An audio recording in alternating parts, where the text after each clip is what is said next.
Hey, so somebody asked me, sucking weight for weightlifters and wrestlers and how they could suck weight to make their weight class without losing too much strength. So this will be a quick one because I've touched on this before. Typically, I don't think you should cut more than 3 to 6 pounds over the last 2 to 3 days of competition. But one thing I've found that works really well is guys can really focus on how they're eating, and then they might have 3 to 6 pounds with 2 days left, and they've got to suck their calories down a lot. So they've got to get down to 1,100 calories, 1,200 calories, but they need to still make sure that they're recovering so that when they do weigh in, they're not dead, so that if they're weightlifting, their strength is high. If they're wrestling, their cardio and their strength is high. So how can you manipulate that? One is you've got to eat well all the time. You can't, wrestlers especially are known for eating complete garbage and being 15, 20 pounds overweight and then sucking down.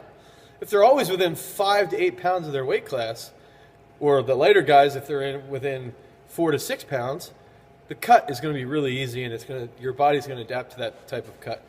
But the big thing is taking a really good multivitamin, so something like Nutrient 950 from Pure Encapsulations has tons and tons of really good nutrients, or something like Athletic Nutrients from them. It's just loaded with every type of mineral and vitamin that you could want to stay at a good level. Another thing is crushing bone broth. What I like to do is have my weightlifters or wrestlers crush bone broth without salt in it.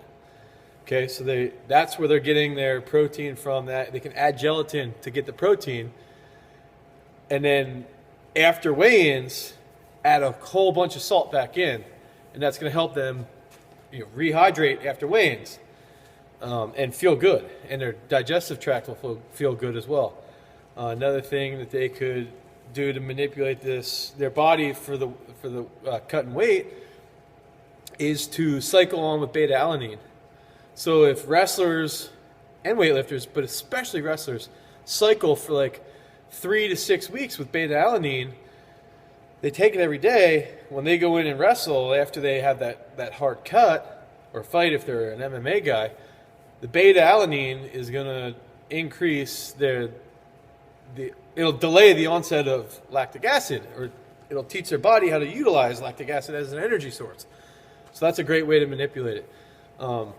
The other thing is, especially with my weightlifters, is the last day it might be hard. You might have 2.5 pounds that they got to suck. I just had a girl who's 48 kilos. She had to cut from 50, and she had to lose 4.5 pounds in a day and a half. So we had her eating salads, a little bit of coconut oil, some egg yolks or eggs, and then she was really cutting down her calories. But to keep her muscle mass up, we'd take 1 world whey protein with water. And that will still help you. That last day and a half, if you're still maintaining your protein intake with gelatin or with the whey protein, you're not going to lose as much muscle mass. So using supplements to suck weight those last 2 days can be really beneficial. It can be really easy. So think about using whey protein with water instead of milk. If you're cutting, cycle on Betaalanine. Use a really good multivitamin like Nutrient 950 from Pure Encaps or Athletic Nutrients. Use the gelatin with your bone broth, and that's going to help. That's a great source of protein. It's really good to keep your thyroid going strong. And even, some guys I know guys that will cycle with T3, the thyroid hormone, just a little bit. Just add in a little bit of natural T3, and that can help cut a little bit too. But I don't like using that with my kids, more with elite athletes.